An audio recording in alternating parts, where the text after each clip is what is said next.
नमस्कार. सध्या देशभरामध्ये नवीन JN1 हा कोविड व्हेरियंट आढळला आहे. महाराष्ट्रात देखील काही रुग्ण आढळलेले आहेत आणि त्या दृष्टीने आपल्याला आवश्यक ती खबरदारी काळजी घेण्याची आवश्यकता आहे आणि त्या दृष्टीने आज एक महत्त्वाची बैठक या ठिकाणी घेतली. यामध्ये सार्वजनिक आरोग्य विभाग, वैद्यकीय शिक्षण विभाग, दोन्ही मंत्री, मुख्य सचिव, संबंधित सचिव, विभागीय आयुक्त आणि जिल्हाधिकारी असे सर्वच अधिकारी होते आणि यांना मी सूचना दिलेल्या आहेत, निर्देश दिलेले आहेत की जी आपली कोविडची पूर्वीची यंत्रणा जी आहे, मग आयसोलेशन बेड असतील, ऑक्सिजन बेड असतील, ICU बेड असतील, व्हेंटिलेटरचे बेड असतील, PSA प्लांट असेल, ऑक्सिजन प्लांट असेल, त्याचबरोबर RT-PCR लॅब असतील, या सर्व ज्या यंत्रणा आहेत त्या अलर्ट ठेवण्याच्या सूचना दिलेल्या आहेत. त्याचबरोबर इलेक्ट्रिक, स्ट्रक्चरल आणि फायर ऑडिट करण्याच्या देखील सूचना मी दिल्या. औषधाचा साठा व्यवस्थित आहे की नाही ते देखील तपासण्याच्या आणि औषध साठा देखील व्यवस्थित ठेवण्याच्या सूचना या ठिकाणी दिलेल्या आहेत. त्याचबरोबर काही लोकांनी वॅक्सिन घेतलं नसेल त्या कोविड वॅक्सिनेशनचं देखील ड्राईव्ह या ठिकाणी घेण्याच्या सूचना दिल्यात, जेणेकरून आपली यंत्रणा पूर्णपणे फुलप्रूफ तयार असली पाहिजे.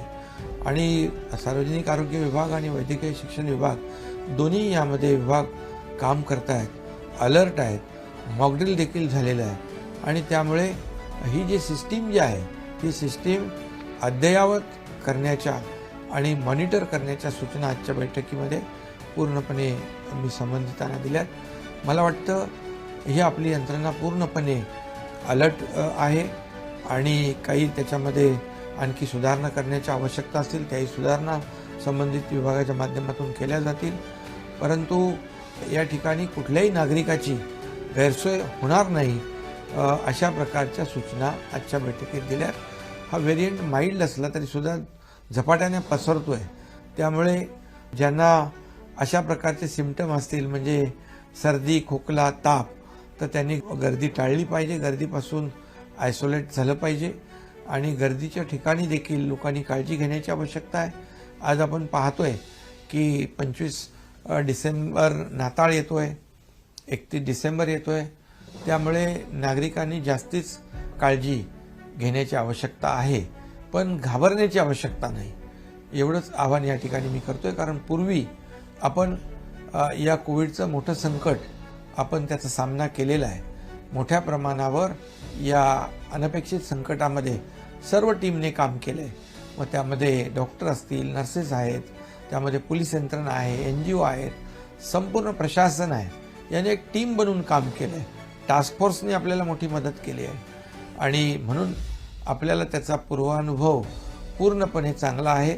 त्याचबरोबर आदरणीय प्रधानमंत्री नरेंद्र मोदी साहेबांच्या नेतृत्वाखाली आपल्या देशाने देखील धीरोदात्तपणे या कोविड संकटाचा सामना केला आहे आणि त्याचाही अनुभव आपल्याला आहे. आपल्या राज्याला देखील केंद्र सरकारने मोदी साहेबांच्या नेतृत्वाखाली त्या काळात देखील भरीव कोविडसाठी मदत केली आणि म्हणून यावेळेस आपली यंत्रणा पूर्णपणे अलर्ट असली पाहिजे. यासाठी आजचा एक महत्त्वाची बैठक, आढावा बैठक घेतलेली आहे.